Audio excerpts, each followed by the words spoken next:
All right, welcome to the Catalyst Funding July 2024 real estate market update. We have moved over from GoToWebinar over to Zoom and have some different features that we're looking to test out as far as being able to share this to a much greater audience. So we're excited you've joined us here. We are working through a few technical things as Jeff's working on his camera right now, but let me introduce the founder and CEO of Catalyst Funding. We have with us today Wade Comeaux. Hey, Derek, how's it going? Going good, and we're excited to get into all the details on the latest market update and for July, talking about Dallas and Houston and San Antonio and Austin. I know a lot of people rely on this. We hear each month for their latest news on the markets. Yeah, sure. I'll go ahead and dive in while Jeff is working out on the camera. I believe we have audio from Jeff, Yeah, I so can. I'm you may here. not I be can able to talk. see his beautiful Yep. face, but Yep. he is here, and hopefully before too long you'll be able to see his face as well. But I'm going to start off while he's working on that and introduce both Jeff and I. If we can go to the next slide. As Derek mentioned, I'm the founder and CEO, been with Catalyst since we opened, as has Jeff. So, we have been here since the beginning and really look forward to giving you some insight today on what we are seeing in the market. On the next slide, if it's okay, I'll give a quick disclaimer, which is, we are here to provide you information and our opinions. We are not here to provide investing advice. So you are still responsible and solely responsible for your investments and their success. But we are here to hopefully give you some valuable information. On the next slide, we will cover the Catalyst value proposition. Most of you guys have been here before, guys and girls, but I'll cover a few things. One, we take great pride in being a one-stop shop for all of your single family and small multifamily real estate investment needs. We also provide both the hard money and the permanent financing, which means that you are able to get the money for the interim process, the value add, where you add value to the property through a repair budget, and then also the long-term financing so that you can be successful and profit as a landlord. We have a couple different categories in there we focus on. Hard money, as I mentioned, the permanent financing includes two primary categories. Category one, conventional refinances, and category two, DSCR, or no income doc loans. So if you're in that particular space, definitely reach out to our loan officers. We have boots on the ground in Houston, San Antonio, and Dallas, and look forward to speaking with you. So let's go to the next slide. We'll dive into Houston. And it appears as though Jeff may not be able to get his video up, but Jeff, please interact. I'll start off covering Houston, and you can chime in anytime you'd like. But Yep. Houston is an interesting story right now. Nationally, home price values are at an all-time high, and Houston is steadily increasing as well, year over year, a very, very gradual increase, but that is better than some of the other markets in Texas, which we will cover. You can see the months of inventory are ticking up, but still not as long as a normalized state back in June of 2019. The days on market is still below what it was back in 2019. But you can see it is a little bit upticked in both those categories from where we were in June of 2023. But, the overall volume down slightly from last year, way up from where it was back in the normalized market in 2019. So I think one of the exciting things about being a real estate investor in Houston and in the rest of the Texas market is that if you aren't seeing significant drops in value with where interest rates are at the moment, it is a real positive sign on home values going forward. When you trickle down into the rental area, you can see that the average lease price is up more significantly than the average home value. And we've been talking about that for a while. We anticipated that rents were going to lag home values, and that is exactly the story that we've seen. It may not be exactly as much increase year over year as we'd hope to have, but if you think about it, if you're a landlord back in June of 2019, making $200-300 a month when your average lease was $19.22, now we're up to $23.73.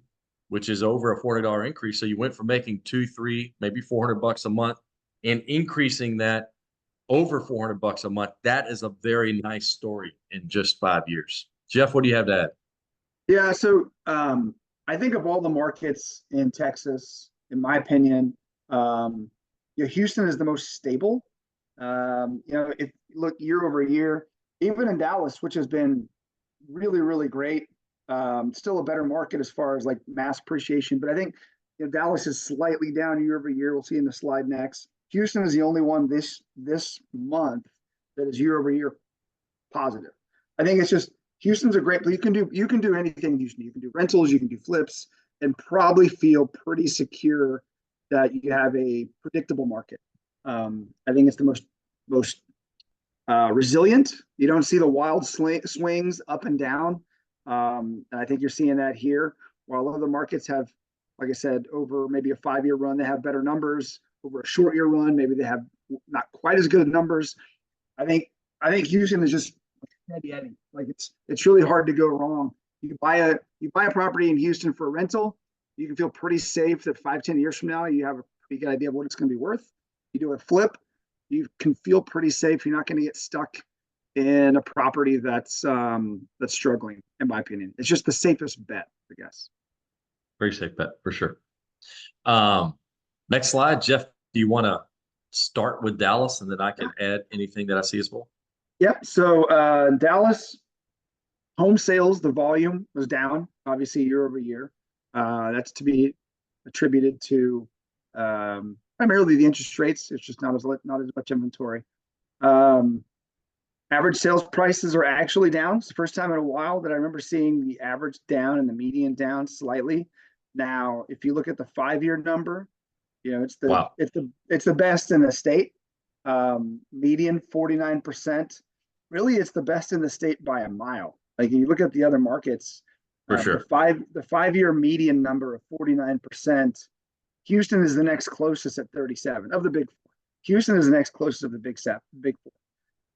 So Dallas has had a tremendous run up. It's for a lot of the right reasons. It's got a great economy. A lot of companies and people are moving into Dallas. They're starting to expand in North Texas, kind of connecting, all the way up to Oklahoma. We do a ton of deals around the area of Dallas. So it's just a really good market. It had a great run up. It's pulled back slightly. We're talking $2,000 over the last year. And the months of inventory is the best as well. So it's, even the prices are down slightly. It has the lowest months of inventory in the state. Let's see, days on market, lowest days on market as well. So it's still a really safe bet. And obviously, look at the rents. They've gone up 40%. So from call it 1,900 to 2,700 over the last 5 years. That's a big jump. And we always talk to people about buying properties now, and the cash flow is weaker than it's been in the past. But when you look at stats like this, you can see it's a pretty short-term type of thing. Eventually, rates are going to go up. It's pretty consistent year over year. And this property that you bought, like, oh, I'm barely making any cash flow. Well, 5 years from now, I'm guessing you have a much higher cash flow than you do right now. Yeah, that lease price growth is pretty damn stunning from pre-COVID. That's really huge. So yeah, that's a big number. Yeah, in Houston where it went up $400, this going up, close to $800 is really an incredible story. You're sitting there a couple years back saying, man, I'm real happy with $300 cash flow, and now it's $1,100. Wow, that's pretty incredible. Yep. All right. I agree with you, Jeff. Like Dallas, I think the trajectory there, although it's down a touch, Dallas is still an incredible success story. And we know the reasons why. We talk about it all the time. All of the major financial companies moving into Dallas, that is a real corporate headquarter area, and everything moving up into that Plano, Frisco area. So many corporate headquarters up there, but also big success story over in Arlington and in Fort Worth. That entire DFW area is having so many high-paying jobs move into the area. That is why you're seeing this huge increase, and it's very sustainable over time. Houston is a little bit of a different story, like you said. Not as many of these higher paying white collar jobs necessarily moving into the area, but it is a real value still at this point. You look at the average home price there in Houston at the moment, 432. In Dallas, it's 517. Median also significantly more attractive. And when we go a little bit later and look at the affordability index, you'll see that the income in Houston is not significantly less than Dallas. So I think it's still a real good success story in Houston. It's just more of an approachable price point, which on average means that it's easier to find good properties to be rentals, right? Yep. All right. So let's go into San Antonio, which is a little bit of a different story, honestly. We have seen multiple national prognosticators, and I don't think we have any in this particular review, but we've seen it in the past where they are literally saying San Antonio and Austin are the top two markets in the country in which to invest. And that may be because of this pullback, right? There's a little bit more of a pullback, which presents an opportunity whenever you have a good market, because there are lots of tech jobs moving into this greater Austin, including San Antonio area. And there's just a lot of opportunities there as well. But there is realistically a pullback in San Antonio in prices. We just have to be honest about it. The average sales price year over year down 4.3%, that median down 1.9. Whenever you look at the leading indicators of months of inventory being 5.3, significantly up from June of 2019 and last year. The days on market is basically balanced with where we were June of last year. And that terminology of being in a buyer or seller's market based on months of inventory, that switch happens at about 6 months. So for the first time in some time, you see San Antonio approaching that months of inventory towards 6. Conversely, whenever you look at Dallas still at 3.7 and Houston at 4.3. So there's a pretty significant difference there in just the velocity of properties being sold in San Antonio. But you also look at the lease price being down just a touch as well. So I see real opportunity there.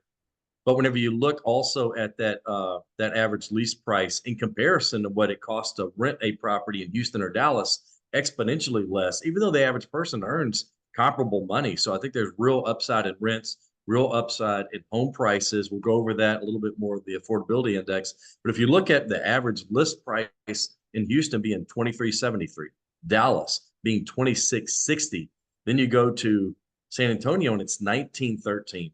And we'll see later on, as I mentioned, comparable income that presents real upside opportunity to San Antonio rents over time. Yeah. So in San Antonio, if you guys aren't aware, if you're investing in San Antonio, the city of San Antonio has created what's called a strike force. If you haven't heard about it, they are out there making it. I'm not saying it's a bad thing, right? But if you're buying a property, you want to make sure it's done right. But they are out there making sure that any kind of property that has been rehabbed pulled permits and passed. So anytime, I'm sure they got people driving around just looking for jobs, but also anytime a property would hit the MLS, or even if it's a rental, if they have a property that looks like it's for rent, but it looks like it's freshly done, they're going to go and look and make sure those people have pulled permits. And if they have not, then they're going to reg tag your property. So, and that means obviously that's a lot of problems. You have to get it cleared before you sell it. A reg tag property, a lot of times to get it cleared, if you've already done a full rehab, depending on the situation, you might have to undo some of the work, tear out walls and whatnot to show inspectors. So that is something to be aware of. If you are an investor in San Antonio, make sure we tell all of our borrowers, you got to get permits every single time, because there's nothing, $1,000 for permits or whatever the cost is worth it to make sure you don't have these problems come back if you try and skate by and not get caught, because there is a really high chance you're going to get caught if you try to do a deal in San Antonio without permits, and then you pop it on the market or you pop it in for rent. It's just something you got to do. Yeah. The other thing, I'm- go ahead. Go ahead, Jeff. I'm sorry. I was like, the other thing I noticed is I was looking, I don't know if we addressed this specifically, but I was looking at some national data came out for flippers. It's a pretty cool article talking about gross profits and return on investment. And San Antonio for flippers, as you'd imagine with these prices going down, San Antonio was not one of the best markets. That said, like Wade mentioned earlier, the prices are low, right? The prices are what, 315, cheapest in Texas. The prices are low. I think the rents have room to grow based on the income. So I do think that if you're a real estate investor in San Antonio, I think now is a great time to be buying rentals. I'm not sure about flips just yet. Flips, you have to temper your expectations. Make sure you get a good buy. So if you're doing flips, it's all about what your return on investment. If you're doing a flip property, and you're getting a good deal, then yeah, that's what you should be looking for. Rentals, I think the long-term play for San Antonio, you're still going to be very happy. You're going to get some depressed prices, in my opinion. And I think there's room for the leases to go up. And I think eventually the prices will get going again, because I don't really see a reason why San Antonio isn't in the same kind of breath as, say, Houston. Sure. I'm gonna touch on 2 points. One, just talking about the strike team and permitting there in San Antonio. I still think it's a fantastic market to invest in, and as long as you play by the rules, investors are doing incredibly well there. But to your point, Jeff, sometimes in Houston or San Antonio, you're doing a light rehab. A lot of investors make a risk reward evaluation that says, I am not going to pull permits because I'm doing minor things. I'm gonna, for example, maybe some people might bring a dumpster in over the weekend, make sure it's gone by the time the inspectors start driving around again on Monday. Like, there's a lot of things that I've heard and seen people do. And on lighter rehabs where they're not looking at the MLS, that's something that can often be a successful strategy for people. But the bottom line in San Antonio is the risk reward just does not balance out. And if you do not pull the permits and you do all the work, the expenses can be exponentially greater. We're talking about potentially having to replace all of the piping after you've done all the sheetrock repair and painting, potentially changing underground plumbing once you've done all the flooring. Like, there are enormous potential costs from taking that risk. And bottom line is, we as a company are requiring people to get permits in San Antonio, no questions asked.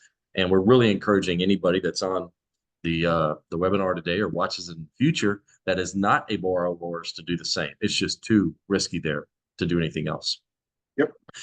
And then the other thing I would say just about investing in general on flips is that most people, and we discussed this with our guest last time, discussed it with Steve, and the big mistake that people make is betting on continued appreciation, which we had a ton of lately. And that's whenever people get into a bit of a pickle. Like, they were anticipating the appreciation in San Antonio continuing, so they might buy a deal outside of their numbers, betting on continued appreciation. That's where people really get burned, right? Because the opposite happened. Instead of ongoing appreciation, when San Antonio and Austin were two of the hottest markets in the country, now it's reversed, and those people really get caught. Now, if you think about it, if you were getting a home at good prices and it goes down 4.3%, that's not an unmanageable number at all. But if you were anticipating a 6 or 10% increase year over year, then you're really caught in a bad spot. So all of that being said, I don't anticipate it continuing to be a reduction of this level going forward. It's just too affordable in San Antonio. The market is too good. And I think that people are going to start to make choices about, can I live in an exponentially less expensive area like San Antonio when moving from other parts of the country, whenever the average income is in line with Houston and not that much less than Dallas and in Austin. And candidly, we're interviewing somebody right now for a potential opportunity with our team who's moving to San Antonio, and that's a very desirable area for him because of a lot of these reasons, right? So Yep. At the end of the day, I think whenever you're looking at flips, no matter what market you're in, don't anticipate numbers going up, right? Just don't anticipate continued appreciation. You have to make a safe assumption, use the appraisals as they sit, and then go forward. But to Jeff's point, rentals, definitely a great area. And if you're buying at the right price, I think it could be a fantastic area in which to flip as well. Yeah, the one thing I'll add to that is agree. You can't just bet on constant appreciation. Bet on reality, what's happening now. But The other thing is, this is a relatively recent downturn, I guess, for San Antonio. So you could have very easily been in a deal where you anticipated to flip it and make some good money, and you're struggling. We tell all of our people, like even our application is, hey, when somebody comes to us and says they want to do a hard money loan for real estate investment, we tell them get approved for a long-term loan as well. You never know when you can take a flip that maybe it's not going to be the greatest flip when it's finished, but like we've been preaching on the long enough timeline, unless you're in the really high end part of the market where you're just losing a lot of money cash flow wise, if you have a modestly priced property that you try to flip and it's not working out, it's always great to have the option to be approved to refinance it and hold on to it, right? You don't want to go in with just one exit. You want to have two, maybe even three, depending on the kind of loans you have. So you definitely want to talk, even if you're just a flipper, as opposed to a flipper and a buy and hold person, talk to your loan officers about getting pre-approved just in case you have a property that you want to decide, hey, you know what, it's not going to turn out to be the best flip, but I can hold on to it, stick a renter in there, and grow my wealth long term. Yeah, and we have a lot of borrowers doing that now. And if you are out there in the investment community and want to either consider, instead of keeping it in hard money, which over time the interest and fees can be expensive. I mean, it's truly designed to be a bridge value play where you're in and out of that relatively quickly. But if you're in a spot where you're paying higher interest rates on hard money and you want to consider maybe putting a tenant in there for a year and a half, 2 years, maybe even longer, and you want to pivot from that original flip strategy, definitely reach out to our team. As we mentioned earlier, both conventional and DSCR loans can be outstanding options. And sometimes you're in to Jeff's point, you're in a bigger flip. It may be a $600,000 or $700,000 flip, and you're not necessarily going to cash flow on that deal. But the reality is you can, in many instances, still qualify to get a conventional loan. DSCR could be complicated, although we do have some products that go below a 1 DSCR. Conventional loans, there is no straight requirement for a property to be profitable or even near profitable. You just have to qualify for in your overall financial situation and be below the required debt to income ratio. And that individual rental property that was going to be a flip potentially is just one factor in your overall qualification. So if you are in a tough spot, definitely reach out to us, because getting into a cash flowing property or even a negative cash flow property where it's still far better than your current option, right? Where you're not renting it and you're paying very large hard money payments, that could be a far better option, maybe for a couple of years.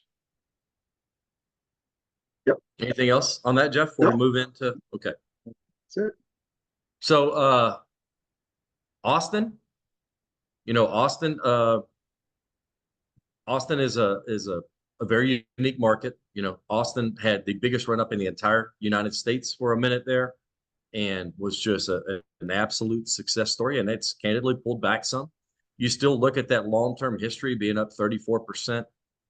Most buy and hold investors would be very happy with that over that time frame. That's a really, really strong number and far greater than most numbers historically that you would find in most markets. But it is pulled back, and it's a story comparable to San Antonio. I'd say San Antonio is probably a little bit slower. The months of inventory is a little bit longer than it is there in Austin, although the overall days on market 64 is real close, right? Those two are very close as far as days on market, but a little bit of a pull down there in Austin. But whenever you look at the national prognosticators who aren't just saying this is what the market's doing today, but what the market will do in the future, I think there was an overheating in Austin. It had to correct, but then that normal trajectory is going to be revisited. I don't think we have the chart today, but we looked at one of the last few months, Jeff.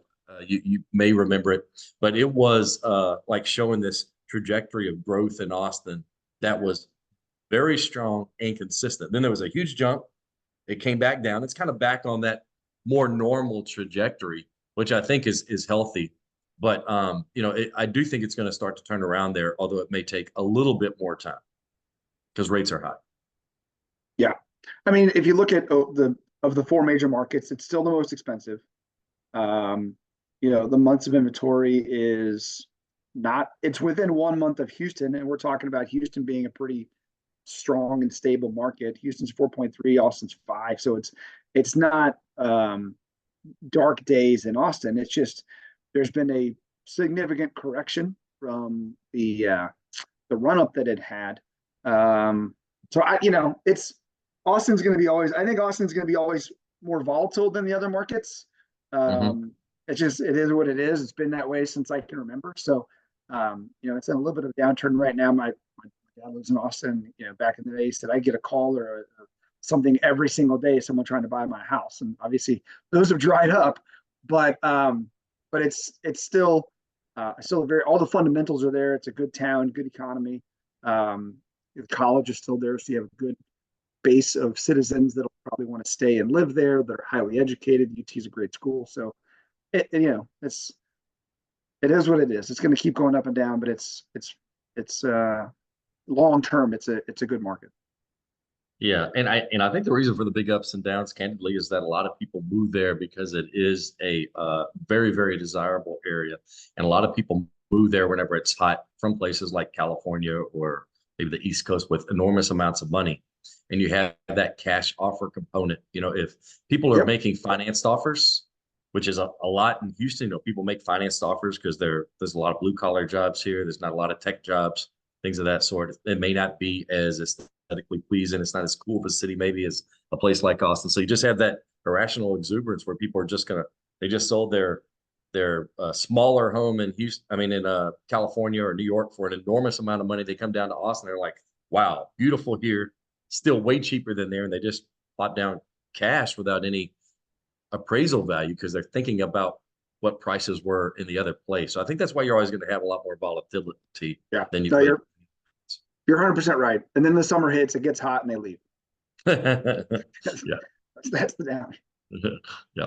All right. So let's go to the next slide. Jeff, tell us a little bit I know you've been doing quite a few deals with people who are looking at homes damaged because of Beryl. What are you seeing out there? Yeah. So, this, you can harken back to your home investors days, right? But whenever, obviously, Houston had a hurricane, and it was really kind of unsettling, to be honest, because it was a Category 1. As far as hurricanes go, it seemed pretty wimpy, but it knocked out hundreds of thousands of people's power, and it knocked over a ton of trees. So, obviously the power is a separate issue with how Houston's going to hopefully get better at not having such significant losses. But there are a lot of opportunities, right? It's not Harvey, where half the city flooded, but there are going to be a lot of opportunities when these things happen where wholesalers, if I'm a wholesaler, I'm out there hustling. Like, now is the time to make hay if I'm a wholesaler because of all the distressed opportunities. There's going to be situations where people just don't have the money or the desire to renovate their homes that have been damaged. And it's not great, it's terrible, but it's a good opportunity for investors to get more active, because I think you're going to see more off-market deals popping up, like you did. Like I said, Wade, you used to have a home investors franchise, so back in the day when Harvey was very unique, but just when weather events like this happen, I got to believe there's always a spike in activity. Oh, sure. And, distressed properties are the properties where real estate investors can get very attractive deals. And the tough thing about some of the previous hurricanes is it's whenever there's flooding, it's more difficult to sell those properties after a flood because the buyers are apprehensive about future floods. But the great thing about opportunities like this are that you can really help improve areas, you can help distress sellers, but the buyers are not nearly as afraid because it's just been tree damage or something like that, right? Or maybe some wind damage, but it's not flooding. So the flooding, we saw people who were very aggressive in trying to flip previously flooded properties. It can be difficult because you don't know exactly what the new price point is going to be in that particular neighborhood, right? You're betting on what the market will be, and it's a little bit of guesswork, and that can be challenging. It requires a lot of experience, a lot of savvy, and getting homes very, very deep because you just don't know where the prices are going to end And often that can happen because people are often getting really big flood insurance claims. So those things can often work out. That being said, this is different, right? If you can get a home that just has some roof damage, maybe some siding damage, things that are a little bit more approachable, not as big of rehabs, and then people are not afraid of that neighborhood because a falling tree is nothing like a history of flooding. This is a really good market for flippers and buy and holders to take advantage of the opportunities that distressed sellers are presenting. I got to ask, I'm curious, and I don't know if there's a way to track this or not, but when something like this happens, where there's a spike in distressed or off-market opportunities, there's, from a wholesaler's perspective, there's just more deals out there. So you're able to be a little more aggressive, I guess, a little more firm with your offers, which usually translates to better deals for investors. I don't know, like just if there's a greater supply of off-market opportunities, I would guess that the deals are going to get better. I think that's a very reasonable assumption. It's a supply and demand thing, right? Like to your point, if there's fewer opportunities out there, then wholesalers may be a little less aggressive on their offers, maybe not sticking to their guns. I could totally see that. And I think that definitely happened during Harvey and some other incidents. So that could very well be true. So if you're thinking about getting into the game, it could be a very good time. That's a good point, Jeff. All right, let's go to the next slide. And this, this is focused exclusively on Houston single family starts. So these are new construction properties. And I really, it's imperative because you can see some of these jumps. Some of them make sense and some of them are not as easy to explain. But I think it's very important to look at the long-term trends whenever you're looking at this, especially since that Fed rate hike period. So if you look at that, Fed increases rates, that's, there's a big spike at that point, and the new home starts drop considerably. You can see that red line with the Fed rate hikes subject line.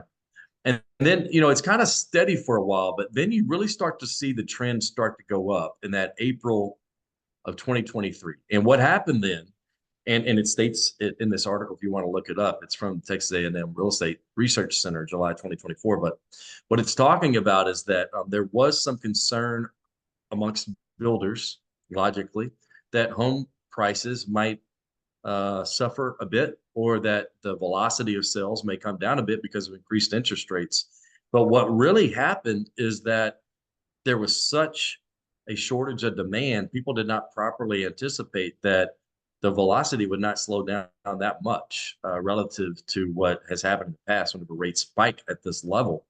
And it's because rates are so low that the owner occupants just are not wanting to sell those properties. They don't want to give up their 2.75 to either level up or move. They're really doing what they can to stay in that lower interest rate mortgage. So there's just so little inventory that new home builders are really starting to be more aggressive. So what's this tell you? One, if you're looking to be a flipper or a buy and hold investor, this says that the smart money, the money from people who do big things, big deals, national builders or big local builders are really investing in Houston. And if you look at the other Texas markets, they're aggressively investing as well, including San Antonio and Austin. Now, those numbers are never as high as Dallas and Houston. In fact, Dallas and Houston most months have more open permits for new construction than the entire state of California or any other state, which is pretty amazing. But that is a nice solid trend. So if you're a real estate investor, it's always good to follow the trends from the people who have all the super smart finance and economics people, and they really focus on being ahead of the game. So what we're seeing here is that they're building properties that are going to sell in 12 to 18 months, and they're being very aggressive at the moment on a long-term trend starting in April of 2023. Yeah. So I read an article about home building and pricing. So in 2022, there was a 4.5 million home shortage. So we have drastically underbuilt. And there was an article we talked about the difference in price between existing homes and new homes, and how existing homes were in some markets were more expensive than new homes. And I was like, well, that sounds odd. But if you look at some of the reasons for it, one, the builders are getting very aggressive with incentives. But the other thing they're doing is they realized that, at the current, with the current rates out there, they cannot build the big houses that they used to. So a lot of the new builds are much smaller. The lots are way smaller than they were. If you just look at a new neighborhood and look at the size of the lots are tiny. The houses are, frankly, they're cheaper materials. They're not as quality. Granted, it's new, so you have that. But if you can get your hands on an existing home already and get a good deal, it's going to have a bigger lot. It's going to have higher quality. I think it will be perceived long run as a better home than the ones that are being built now, because they're playing such catch up to where they were and where they need to be, but they just can't afford. You can't afford to build the big mansions anymore because there's not a big appetite for that. And it's expensive to build, so they're just building a lot of small, cheap homes. Yeah. I think another thing is just like, mature trees, things of that sort, more developed neighborhoods, more of a stabilized understanding of school districts, right? Yep. Some of these new areas, you don't know exactly how the schools are going to be rated. So savvy flippers picking right neighborhoods with good school districts, other things like that can really do well in this environment. There's no doubt about that. Okay, let's go to this next slide. And we don't really necessarily have I don't know. We don't necessarily have anything definitive about this because, as it says at the bottom, passage would require Democratic control of Congress. That being said, it was proposed a 5% cap on annual rent increases, and this would be for landlords who own more than 50 units. Now, I do want to say, Democratic control of Congress is not in place. I don't know that that's necessarily predicted at the moment. So this may, oftentimes right before an election, people might saber rattle a little bit and talk about some things that are important to their base, which this could be a part of it. But it's important to understand because, there is no 5% cap on either adjustable rate mortgages or taxes or anything like that. So the expenses for landlords are not capped, but this would be something that could make it challenging to be a larger landlord. Now, keep in mind, this is only for landlords who own more than 50 units. Most of our borrowers are not in that category, but it's something just to keep in mind because, it may be something that you want to consider long-term as an investor, understanding what the possibilities are. You have anything to add to that, Jeff? No, I mean, this is, this was done before Biden dropped out of the race. So I think I don't see this happening, but we thought it was relevant because it was presented by the president and it was about real estate investors. But I just realistically, I don't think this is something that's going to come to fruition. It would be surprising. Although I do think, if the Democrats are happen to win, a lot of the agenda items are comparable between That's true. Harris and Biden. But I think that might be a pretty difficult sell. There are some parts of the country that have annual rate caps, but that's pretty sporadic. So we'll see. All right. So Jeff, you want to cover this next one, this single family rent index? So as annual single family rent growth has solidified over the past few months. At the current rate, rents are poised to grow by roughly 3% through the end of 2024. I mean, if you look at this chart, it breaks it down in bracket. Whereas like low tier, middle tier, high middle, and high, they all pretty much follow each other with a few variations here and there. So rents are rents. I guess back in 16, there was a little bit of a difference. The low tier was growing faster, but it's just I read the article and the takeaway that I had was that I call it detached, but basically single family rentals, not so much townhomes or condos, but like freestanding homes. The rental market for those properties was very good. I think despite people want their space still, right? And then and the other thing was, especially they mentioned Austin, particularly like Austin townhomes and condos. I don't know if you know this anecdotally or not, Wade, but they said Austin townhomes and condos were really taking a hit because a lot of apartment complexes were coming online, and people really didn't see much of a difference in living in renting a townhome or renting an apartment. what that does is it pushes people more towards like freestanding, or they call them detached single families. But a 4% growth rate year over year. Well, 2000. Let's just think of it this way: 2000. If you're collecting 2000, what is that? The next year goes to 2080, and then after that, you're at say 2160. So it just kind of solidifies. It's just basic math, right? That's going to outpace taxes and insurance in almost every instance. So, as you buy rental properties, if you're breaking even now, over time, you will not break even. You will cash flow. Yeah, and I was going to point out a couple of quick things. Whenever you look at this chart, this is a chart of the percentage increase every year. It is not a chart saying that there's a huge drop from 2022 to 2024.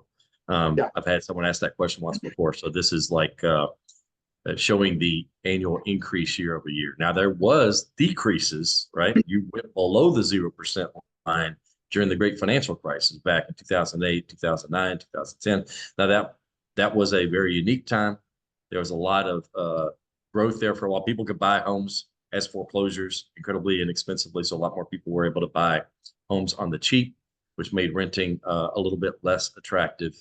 That's a really rare time. And to remind everyone, because there wasn't a huge run up in Texas, and because Texas always capped home equity loans at 80%, there was not big drops in prices nor an enormous foreclosure boom in Texas. So Texas did not see these rent rate drops at this level back then. That was a little bit more of a coastal phenomenon. I mean, if I read this and I'm a landlord, I'm excited because like in the last 20 years, maybe three or 4 years, you had some slight loss, but over the last 20 years, it's been consistently 4%. I don't see a time that it went below 0% in the last since 2010, right? Am I missing that? Yeah, that's what I'm saying. The last 20 years, you got like 3 down years. That's pretty good. Yeah. Okay. Let's go to the next slide. I'm just going to pick out a couple things here from this slide that I do want to highlight. We got some major metros that pop up on here, and it is a little bit of a contradictory data point because it's going back to April. So I wasn't looking at April. We're looking at July, but this is saying year over year, Houston 3.4. It's talking about Dallas. I think I saw Dallas on the 2.6, and Austin, to your point, Jeff, being down 1%. Now, this is a few months back. So if you're saying, why is this different from what we showed a little bit earlier? This is a little bit more of a dated presentation, but we thought it was interesting, so we wanted to bring it up. And then it's different than the data we showed from June, of course, which was what we covered earlier. All right, so next slide, home prices, right? If we can go to that. Home prices on a national level. So this is, very credible group saying that home prices are up 6.3% from last year, right? Which is honestly on a national level with rates where they are a big number. That is a really big number, which really, we've been talking about this. The drumbeat has been consistent from us and from a lot of others that to increase prices at this level, whenever rates are this high, just tells you about the strength of the housing market. It's truly incredible. Now, there are some pockets in Texas that are not that strong. Houston, Dallas are in some parts that are slightly negative. But the big difference about Texas is always this. We build more homes. We have more inventory. So the higher interest rates do create a little bit more pressure than some areas where there's almost no new construction because of regulations. So there's always going to be some differences there. But as far as upside potential and stability, in Texas, I think it's very strong. But I was shocked that number was as big because we often stay focused on Texas and the greater, those 4 major metros. So that's just a huge number. Yeah, 6.3. I mean, I went back and looked when I saw this chart. I was like, let me just do a little research. So I went back and looked at the spread. Just what is the average appreciation? You go back, the chart went back to like the mid 60s. So basically for the last 60 years, it's been right around 5.5%. So annually, nationally, about 5.5% is what you can expect. Now, obviously, there's variation in that, looking at different time frames, but over a 60-year period, it's been 5.5%. So this is, everyone talks about certain, like Wade said, certain pockets are struggling. Nationally, this has been a banger year. It's been an above average year. So I was very surprised, to be honest. Yeah. Okay. Yeah, interesting. So let's go to this next slide. We got about 15 minutes left. But this one is just, what do Americans think are the best investments? And you can really see what happens over time. You can think about what was going on at that time. It goes back to 2012, so it's only about a 12-year view, but you can see certain things like gold was the number one option back then. A lot of fear based on some really tough things happening. Stock market struggled, real estate had struggled, especially outside of markets like Texas. So very interesting that was so high, and that it consistently, it upticked when we had another moment, right? When people were really nervous coming out of COVID, rates went up, a lot of challenges, gold ticked back up, but a really consistent run since, the gold and real estate, which is in the green, crossed each other on an axis there in 2013. And real estate's just really, really high at the moment at 36% of people preferring real estate, with gold now dipping a little bit below the stock market after some stabilization recently. Yeah, I mean, like you said, back in the 2000, looks like, I guess 2010, that was a great financial crisis. So people were very down in real estate. That quickly recovered within a couple of years. It was back to being number one. Like I said, gold spiked during inflation, but it's kind of went back down.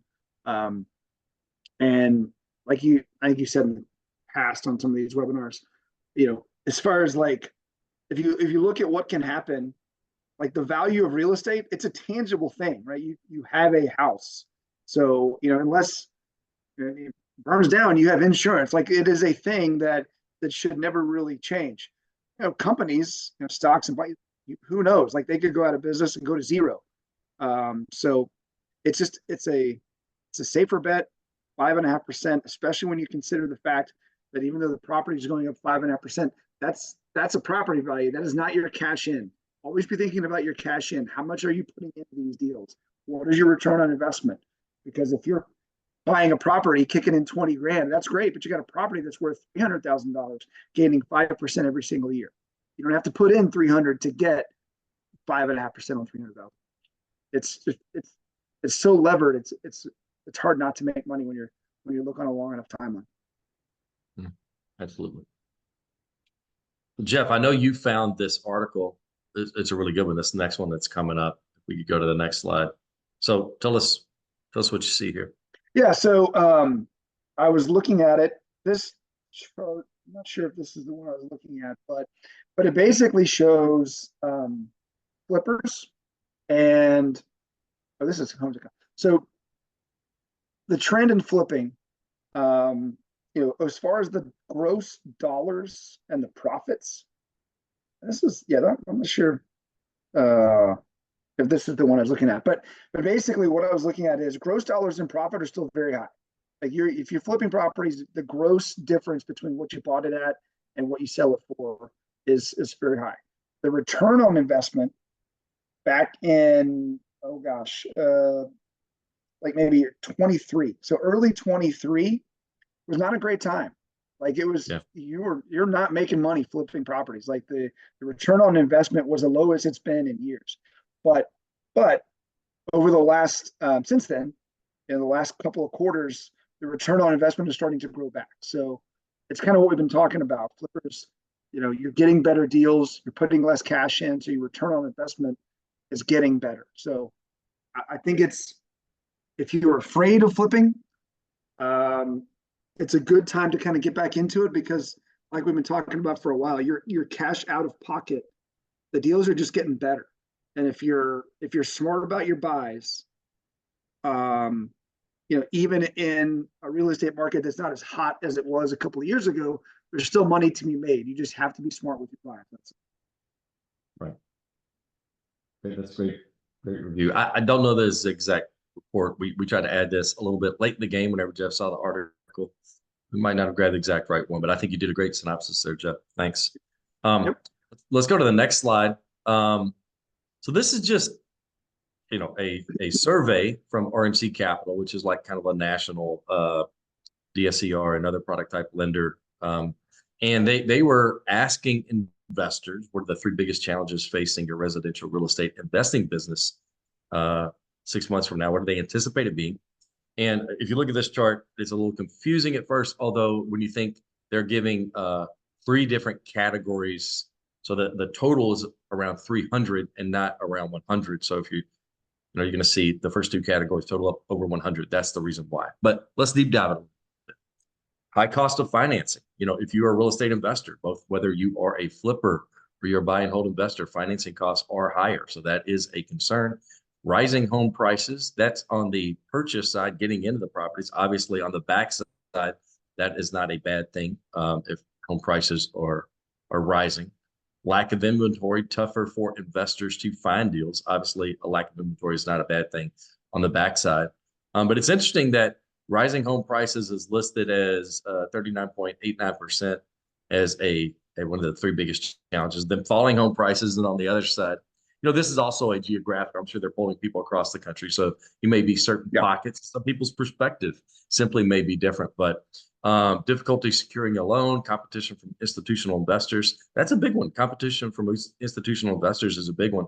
They're buying up a lot of properties. But what that really tells me is whenever you have the biggest hedge funds, biggest private equity funds, biggest managers of money in the country aggressively, super aggressively buying single family properties, it's just a smart decision. In fact, I actually saw recently that that many in the federal government are talking about creating some rules around limiting institutional investors and the number of properties that they can buy in a year. Like this is a real thing to manage nationally as a country, because it starts to limit, in many people's opinion, people's ability to buy a home and accomplish the American dream of home ownership. So I'm always looking at, I consider myself pretty savvy, but I know I don't have 15 economists and another 47 quants on my team constantly analyzing data.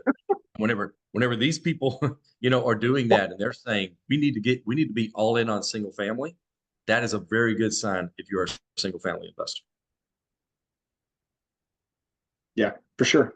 I mean, I think the good news is that those home builders I was talking about a couple slides ago, they're trying to keep up, right? So if institutional investors start gobbling up all the new houses or all the existing houses, some of the builders will help bring a little balance to the force. Well, the good news is they've never been able to buy all of them. I think as far as I think the highest percentage institutional investors have ever had of like the national rental stock in the entire country is like maybe 8 or 10%. I can't remember the exact number, but the large majority of investors are mom and pop investors on under 5-6 homes, something like that. So it's just a difficult thing to scale. Like they're trying to scale it more aggressively than they probably ever had, but there's always room for the mom and pop investors because it's just difficult to scale. It's not like you're just buying stock off an exchange where it's super efficient and liquid. It's just different. Yep. All right. Interest rates dip slightly on our next slide, if we can go there. And the Fed has not lowered rates, although if you look at what's being predicted at the moment, all of the prognosticators are saying that the rates are going to lower. And so normally mortgage rates will move in anticipation of that, which is what we're seeing now. So there's a narrowing of the spread between, the treasury rates and mortgage rates, which is good. And then there is a lot of anticipation of Fed rate cuts coming up in the next few meetings. So if you're a real estate investor and you're saying, right now I'm buying a single family rental and I'm projecting what my cash flow is going to be, and that it seems like rents are continuing to increase and rates could potentially come down. And Jeff, we were looking at it the other day on our average loan that we do as a refinance for someone. If rates come down just 1%, it saves the average person about $150 a month, which is $150 more in cash flow. So let's say, maybe it doesn't get down an entire 1%. While you're in your process, but maybe it goes down a quarter, maybe it goes down a half, maybe it does go down 1%. A lot of extra cash flow. And in the big picture, we all anticipate that there's going to be a pull down in rates long term. We don't know exactly when that's going to be, but them staying at 8, 9% long term is really not seen that in a really long time. There's going to be a pullback. And if you start off today at 7.75 or 8 or 7.5 or whatever it is, and then you get down to 5.5 in 2 years, you're talking about an extra $300 or more in cash flow, depending on the size of your property. So the rates do have a big impact, and everybody is saying that it's going to get better. The smart investors, though, they don't wait until those things happen, because then the market normalizes and it's tougher to get good deals. Now, in that in-between time is when investors can really make some money. Yeah. I mean, what is the joke, right? It's never the right time to buy, right? Like, just if people, you can always find a reason to, now is not the time. Rates are too high, right? Whatever the case may be, there's always a reason. The thing that I thought was, there's two things, just to build, to give a little perspective. One, I did not realize this. I was looking at the Fed chart. The rates have gone down from, I think it's October of 23 to now. Rates have gone down a full point. Like they have, and that's without, like you said, Wade, the Fed hasn't dropped any rate, hasn't dropped the rates. So I think whenever we have Stephen on here, he always talks about the difference in the two rates and how it's a little out of whack right now. I think the rates have gone down a point basically since October of last year.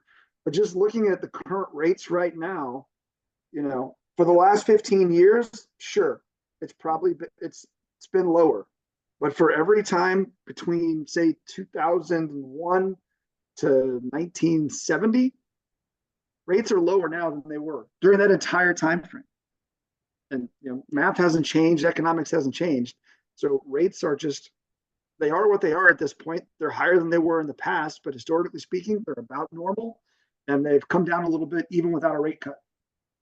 Yeah, for sure. Let's go to the next slide. We've got a few minutes left.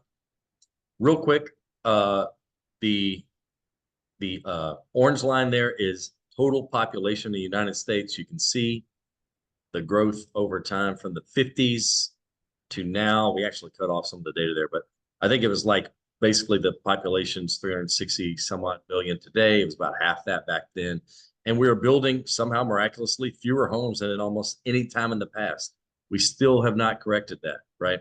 So many states are so regulated, it's just impossible to catch up with what we were doing in the 50s and 60s with half the population. So this is why, if you're a real estate investor, this scarcity, this lack of ability to catch up is why real estate investing is always a really good move, and why property prices haven't really dropped, even though the fact that rates have gone up so much. I mean, we're up 6.4, 6.3% nationally, but you look at that time, great financial prices, the bottom falls out on new construction, and then we're steadily growing. But if you look at from 2005 to now, that 20-year period is by far the lowest 20-year period for new construction of any period, including the 60s, 70s, 80s, 90s. It's really incredible, and just presents a lot of opportunity for real estate investors because there's scarcity, right? Yep, 100%. All right. Rental vacancy rate, real quick. You can see it is the lowest that it's been since the time whenever rates were really high. Whenever rates are really high, as they are now, it's a great time to be a landlord. So a lot of vacancy.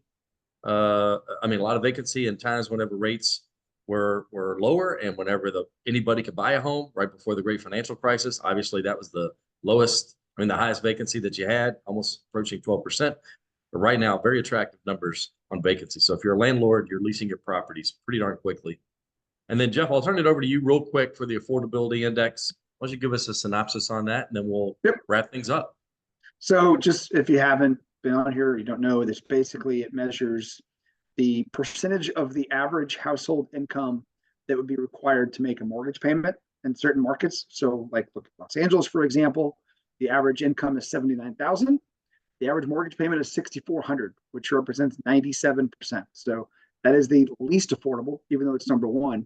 So going with that premise, you go down, you can see Dallas is 18th. They have a $66,000 average household income. Look at Austin. Austin's income is through the roof. Like you're saying, a lot of white collar jobs in Austin. And that, even with the higher prices, it is more affordable than Dallas because of all the high income. Plano is part of that market. I think a lot of these Dallas a lot of these cities in the top 100 here are Dallas suburbs, right? So you got Dallas, Irving, Plano, Fort Worth, Arlington, Garland. Like there's a lot of in that North Texas area, but it just kind of gives you an idea of what it costs to live in certain cities. So, Houston is 30th. Last year it was 34th, so I guess it's a little pricier. The income has gone down in Houston. That leads me. That's probably one of the reasons why it's gotten a little less affordable. But it was 24th 5 years ago, so it kind of jumps between the mid 20s to the 30s. I see these numbers and I instantly think, okay, like you look at a market like San Antonio, where, like Wade said earlier, the income in San Antonio versus the income in Houston, it's the same. It's negligible. I mean, it's 61,000 versus 62,000. But look at the average home price. So if that's when Wade, when you're talking about the opportunity in San Antonio, that's a big part of it right there. And even Dallas, like you would assume Dallas just makes exponentially more because their home prices are so much greater, but they don't. 66. Now they pull out some areas, so these numbers are a little bit wonky. You got Irving, that's a very high number, 79. That's pulled out of there. You throw that in, that average goes up. You got Plano, one of the highest on the entire chart at 109. It's not included in there. So that's a little bit misleading. I don't want to say that across the board. Then you got Arlington at 74. So, if you bake all those in, that number's a good bit higher, but still not where Austin would be. It wouldn't drag it up that much, right? So that is a very interesting case. But I think San Antonio, to your point, Jeff, both on home price and on rent rate, lots of room for upside. Let's turn it over to Derek real quick. Do we have any questions, Derek, or do we want to announce our contest winner? Yeah, we don't have any questions for the day, but we do have a winner of our drawing, Cody Vanderford. It's the winner of today's half off your next hard money loan processing fee. So we'll be in touch with Cody about his next project and how he's going to use that half off his drawing winnings today. So excellent. So a couple things I want to just remind everybody. I do think it is an excellent time to invest. If you want to talk about it, reach out to us. We have some very experienced loan officers who are at the ready to talk through any questions that you have and help you become excited and more educated on your real estate investment journey. So we definitely look forward to hearing from you. Thanks, Derek. Thanks, Jeff. Yep. Everybody sorry, y'all missed out on my face, but maybe we'll figure it out next month. Thanks, guys. Yep. Thanks. Bye-bye.